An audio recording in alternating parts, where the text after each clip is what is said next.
Uy, ano ba? Naghahanap ka ng pagkain dito eh. Nakikita ko nga. Problema ba yun? Medyo. Masagaban. Domeng! Oh, nandiyan ka na pala. Kanina ka pa nga hinahanap ni Mary Jane. Nakahanap na raw siya ng mag-aayos ng bangka. Sige, pupuntahan ko muna. Rosel, pag natapos ka dyan, puntahan mo na lang kami at tulungan mo kami dun sa pag-aayos ng basahan, ha? Apo, sige po, Nay.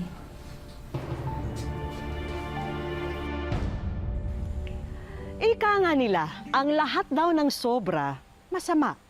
Totoo ito para kay Nene na sa sobrang kabutihang loob at pagkamatiisin, naabuso na raw ng iba.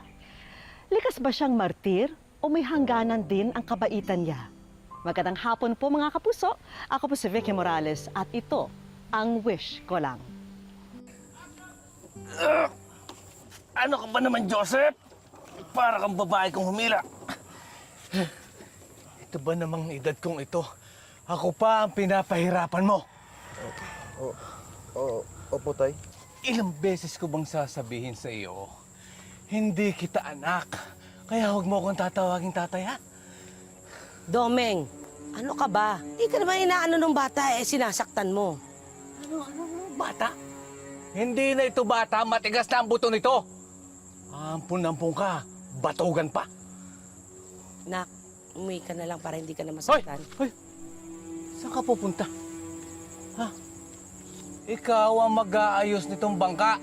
Ako ang aalis. At saan ka pupunta? At kailan naman ako nagsabi sa'yo kung saan ako pupunta? Mag-usap nga kayong tong ampun mo. Parehas kayong mahirap kausap. Alam niyo na po kung saan pupunta. Nakabenta na kami, kaya... Nay, sabi po ni Ate Jen, mayaman daw po tayo dati. Hindi naman mayaman. Nakakaginhawa lang. Kasi noon may trabaho ako sa pabrika.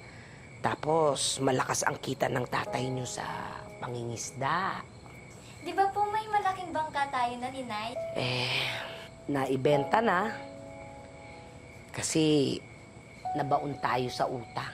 Ang totoo niyan, ang tatay lang ang nabaon sa utang. Nadamay lang tayo. Hello po, Nay. Oh, bakit ngayon ka lang? Nagabi ka na. Nay, meron po kasi ako nakasalubong sa daan eh.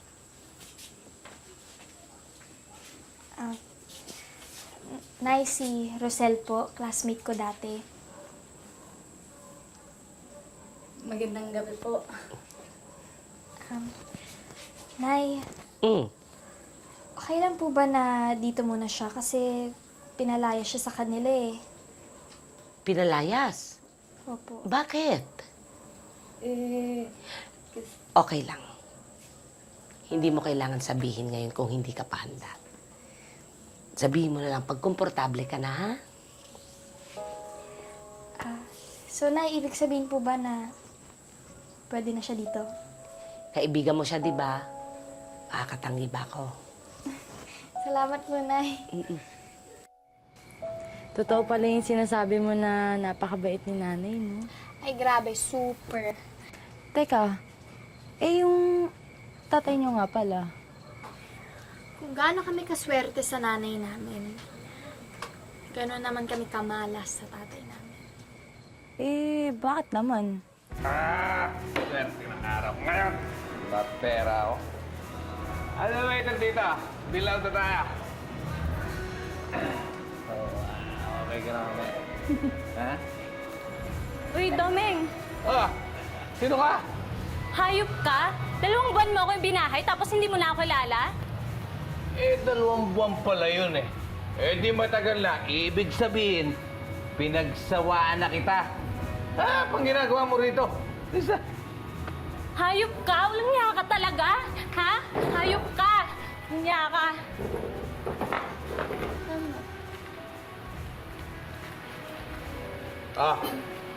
Ito.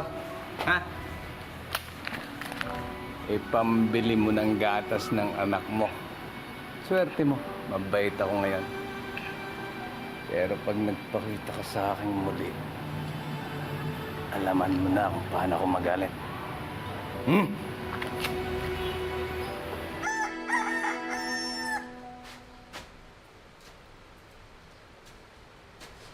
Tumabay nga, Rex. Ulit!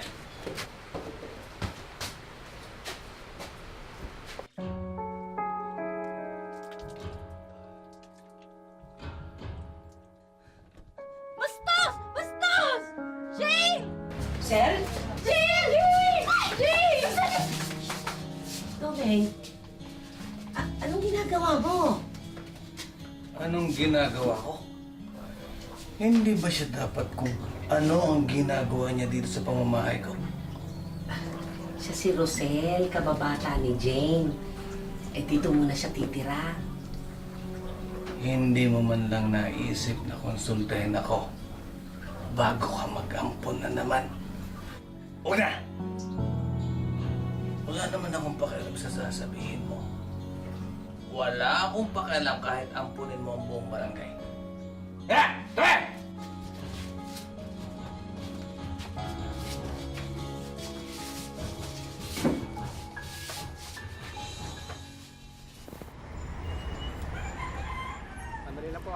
Salamat.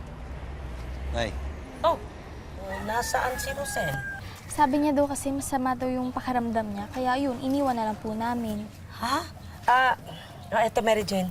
Ito yung pambayad natin. Diyan sa mga telang yan. May darating pa. Hintayin nyo yung pipirma daw ng resibo, Kulang pa tong mga ito. Pagkatapos ito, iuwi nyo na.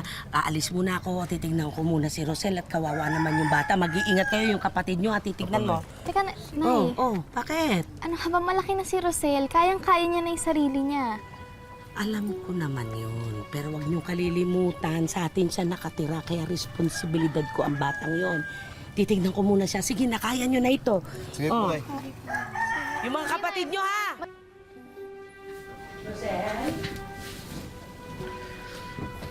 Rosel? Rosel, nak? Masama...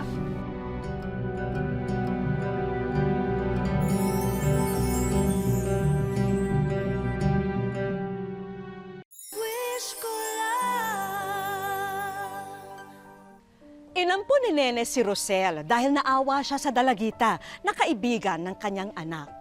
Itinuring niya na sarili niyang kadugo, minahal, inalagaan at kung minsan pinagsisilbihan pa.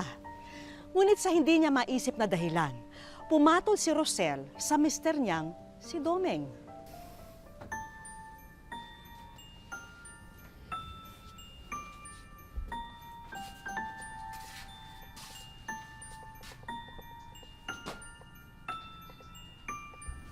Kahit kailan, istorbo ka talaga.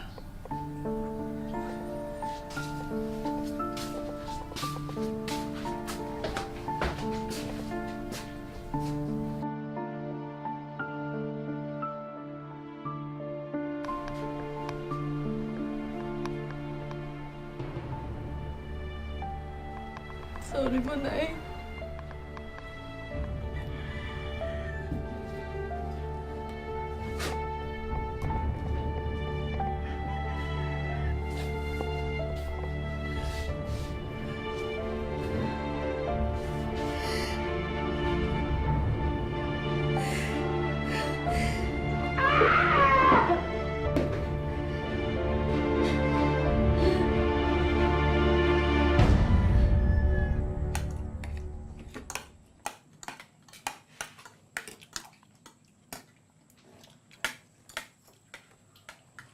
Rosel, okay ka lang ba?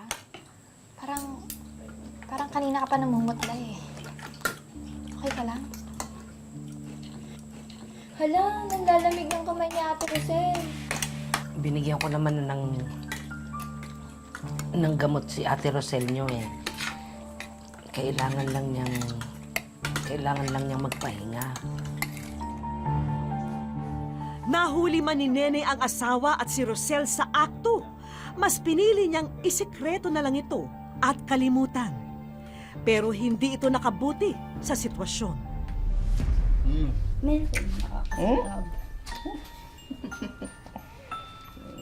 Domeng! nandiyan ka na pala.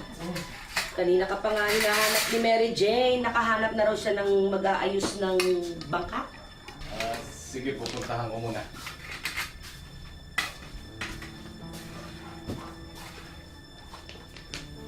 Rosel, pag natapos ka dyan, puntahan mo kami ha. Tulungan mo kami sa pag-aayos ng mga basahan. Sige po, Nay. Rosel, kung talagang nanay ang turing mo sa akin, itigil mo na ang pakikipagrelasyon kay Doming. Hindi mo siya kilala. Sisirain lang niya ang buhay mo. Eh, kaya niyo lang naman sinasabi yan eh. Kasi alam niyo ako yung mahal ni Doming eh. Alam mo, Rosel, maniwala ka man o hindi, anak ang turing ko sa'yo. Hindi lang ikaw ang una niyang pinaasa, marami kayo. Tayo! Ayoko lang masaktan kang kagaya ko.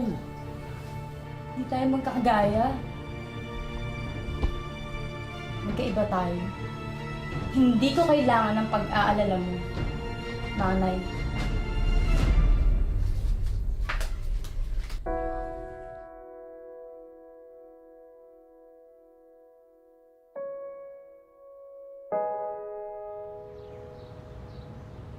Nak, may nabanggit ba sa'yo si Rosel kung bakit siya pinalaya sa kanila? Wala po, Nay eh. Naihiya po kasi siya magkwento. Bakit niyo po natanong? Naisip ko lang yun kasi baka nag-aalala na yung pamilya niya. Tsaka baka hinahanap na nila siya. Ang alam ko po kasi, Nay, pinalayas po siya. So, bakit naman po mag-aalala yung mga magulang niya? Ate naman, kung si nanay nga nag-aalala para kay Ate Rosel eh. Paano pintuin niyang pamilya? Nak, gusto ko lang naman kasi sanang ipaalam na nasa mabuti naman siyang kalagayan. Sige po, Nay. Aalamin ko na lang po kung saan yung bahay nila, ha?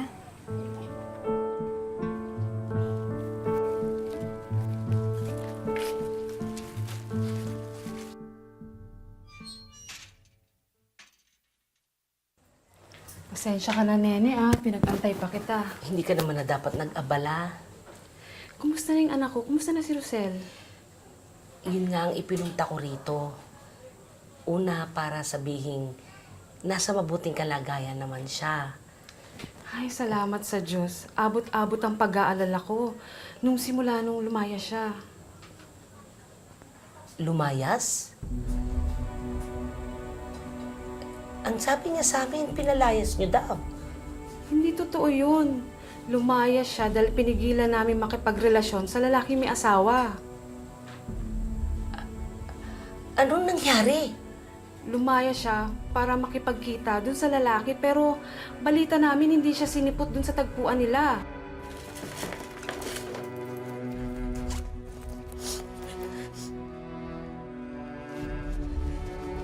Yung pera nating pampuhunan. Nawawala yung pera nating pampuhunan.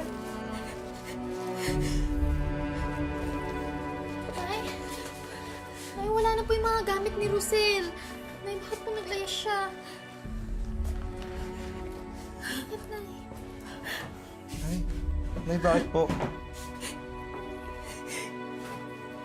Si Rosel at ang tatay niyo na.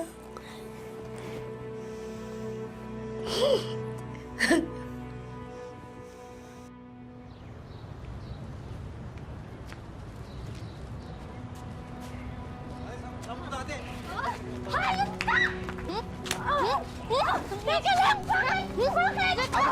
Alam di mo! Walang yan! Nasisihin pamilya namin sa atin! Tama na, sabi ate! Ayok na! Pumatay ka na!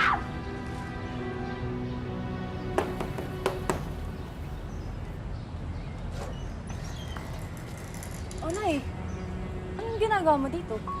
Sino ba yan? Ang aga. Nene? Bilib din naman ako sa'yo. Hanggang dito, nahanap mo pa rin ako. Rosel, anak, umuwi ka na sa atin. Hindi ako uuwi. Masaya na ako dito eh. Rosel, anak, wala kang kinabukasan sa kanya. Isipin mo mga ginagawa mo. Alam ko ang ginagawa ko. Pinaghiwalay mo kami ng boyfriend ko dati, tapos ngayon hindi na ako papayag nang maghiwalay kami ni Doming.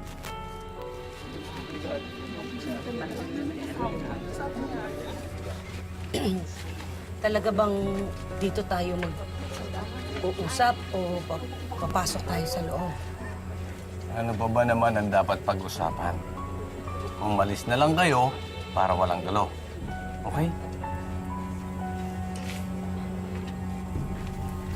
Pag hindi kayo naghiwalay, ididimanda ko kayo ng adultery. Eh mas gugustuhin ko pang makita kayong nakukulong kesa magsama kayong dalawa. Matapang ka na ngayon, ha? Eh di sige, panalo ka! Oh, ayoko na sa'yo, sumama ka na lang sa nanay mo. Nagbibiro ka lang, di ba? Hindi, seryoso ako. Iiwan na naman talaga kita. Nagsasawa na ako sa'yo. Napabilis lang dahil dito. Kaya, sumama ka na dyan. Walang hiya kang kapal ng mukha mo, ha? Binigay ko sa'yo lahat! Tapos ginawa mo ako ganito! Yun na nga eh. Binigay mo na sa akin lahat. Wala na! Kaya dyan ka na lang. Sumama ka na. Ayoko na sa'yo. Ha? Okay.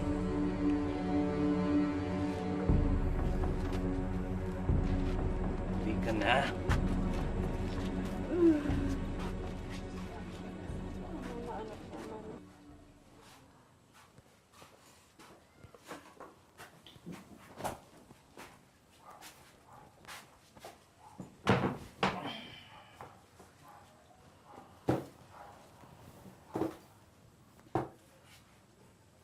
Timplay niyo nga ang kape.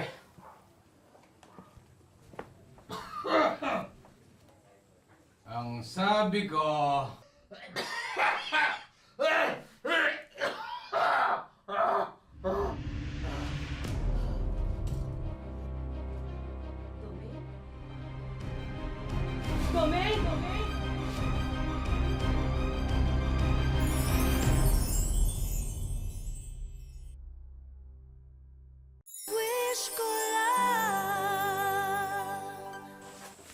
Na-ospital si Domeng at doon nila nabatid na may sakit pala siya sa baga at sa puso.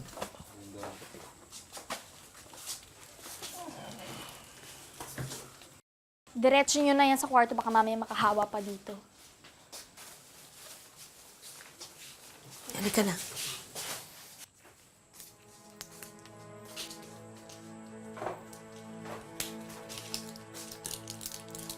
Anak, salamat ha. Hindi nyo naman kailangan po magpasalamat sa akin, Nay. Dahil matagal na pong patay yung tatay ko para sa akin. Nandiyan na po yan, Nay. Wala na po akong magagawa. Maliligo lang po ako tapos aalis na ako. Saan ka pupunta? Maghahanap po ako ng pwede kong paghiraman ng puhunan. Dahil lahat ng pera natin ubos sa ospital. Gamot niya.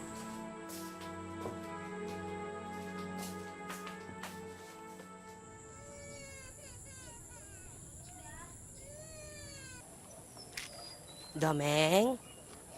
Domeng, oras na para uminom ka ng gamot. Oh, kunin mo. Isa lang ha. Sige na.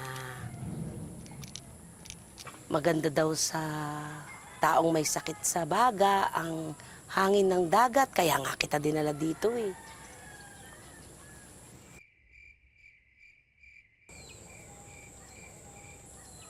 Nene, Ah? bakit mo ginagawa ito? Dahil may sakit ka. Hindi.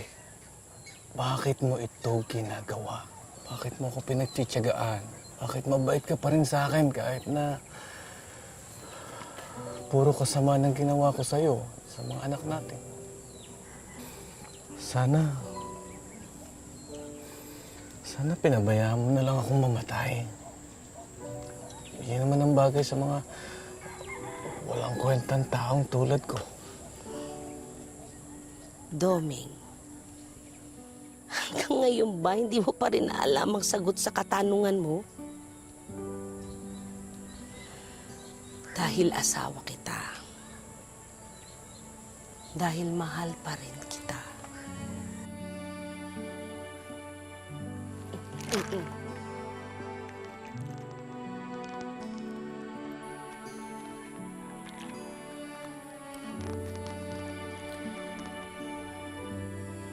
Nene, patawarin mo ako ha.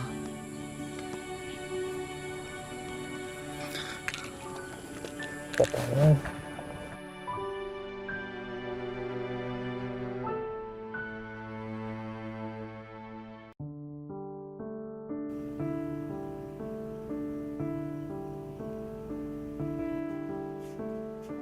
Ang tunay na nagmamahal, umuunawa, magpapatawad, at lalo pang nagmamahal. Napatunayan ito ni Nene sa nagdaang kabanata ng kanyang buhay may asawa. Mahabang pisi ng pasensya ang kanyang naging sandata upang magdugtungan pa ang pagsasama nila ng mister na si Doming. Magulo po ang isip, tapos hindi ka makatulog, iniisip mo lahat ng ano. Namayat nga po ako ng husto noon dahil nga po sa kaiisip na ganun, na bakit niya nagawa sa akin. Aminado si Doming sa kanyang ilang beses na pangangaliwa noon at kanya naman itong pinagsisisihan ngayon. Ako po, pinagsisihan ko na po yun. Katulad nga po, nangyari sa akin ng ganito, parang karma na yung mo sa akin Pebrero ng taong ito nang malugbok si Doming sa sakit sa baga at bato. Gayunpamay, nananatiling nasa kanyang tabi si Nene. Ang malaki pong pasasalamat ko sa kanya dahil siyempre kahit po anong nangyayari sa buhay namin, natanggap niya pa rin po ako uli. Yun, nagsama pala uli kami. Kasabay ng pagkakasakit ni Doming ay ang labis na paghihirap at sakripisyo ngayon ni Nene. Maliban sa konting tulong ng mga anak, tanging sa kita sa paggawa ng basahan sila umaasa para may maipantustos sa mga araw-araw na gastusin. Nakaka-anim lang po ako sa maghapon. Ay magkano lang po yun? 20, di 120 lang. Saksi si Jeneline sa lahat ng kabiguan, paghihirap at pagsisikap ng inang si Nene. Naawa po kasi ang dami niya pong pinagdaanan para po hindi kami masira.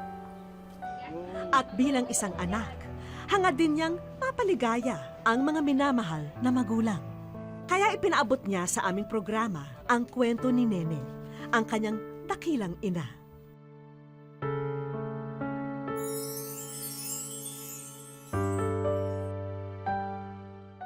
Sa aming pagbabalik, Wish ko lang.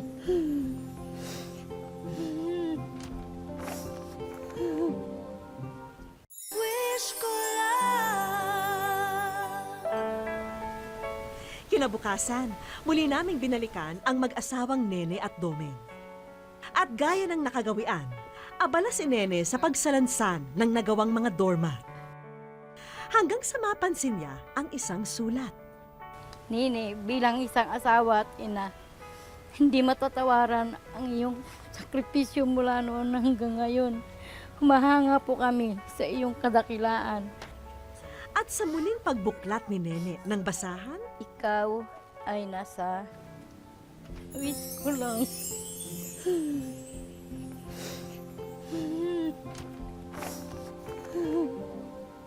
Hindi ko po akalain na makakarating po kami sa isang wish ko lang. Hindi ko pinaasahan. Dito po sa sulat ko, mapapasaya ko po sila tsaka matutunan. Masalamat kasi pinalakan mo kaming mabuting bata. Naging matatag ka para sa pamilya. Mahal na mahal ko kayo ni Papa, kaya ko nagawa.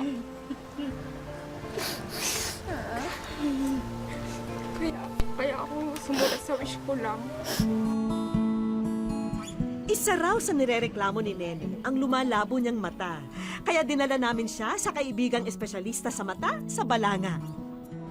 Kailangan talaga ni Inang ang salamin para makapanahi. Hindi na nga daw siya makapanahi, sabi niya. Kaya bibigyan natin siya ng double vision. Pwede niyang gamitin pang araw-araw, pwede niyang gamitin pang basa, pang tahi, mas makakaginhawa siya. Kaya makakapag-trabaho na po ang bahay.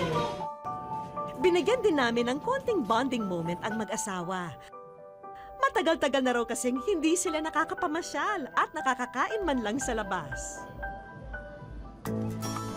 Habang sa kanilang bahay, abala naman ang ilan naming kaibigan sa pag-asikaso ng susunod na sorpresa. Sa pag-uwi ng mag-asawa, tila napaaga ang Pasko sa kanilang tahanan. Ay, ba't marami ng resibo yun? Diyos ko. Sa tanang buhay niya, ngayon lamang daw niya naranasang mabigyan ng ganitong karaming regalo. Salamat po. Maraming salamat po.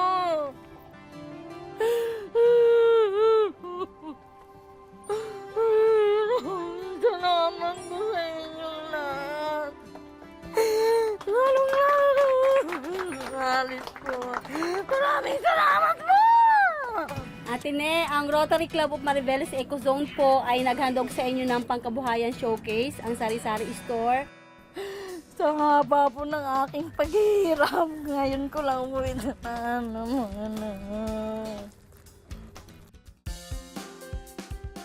Bukod pa sa pagbabasahan, balita naming kayang-kaya raw ni Nene na manahi, kaya may iiwan din kaming sewing machine at sandamakmak na sewing supplies.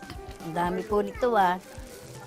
Kasama na rin ang libreng skills training mula sa isa pa naming kaibigan. So, maraming salamat. Malaking tulong po sa amin. Para sa aming pamilya.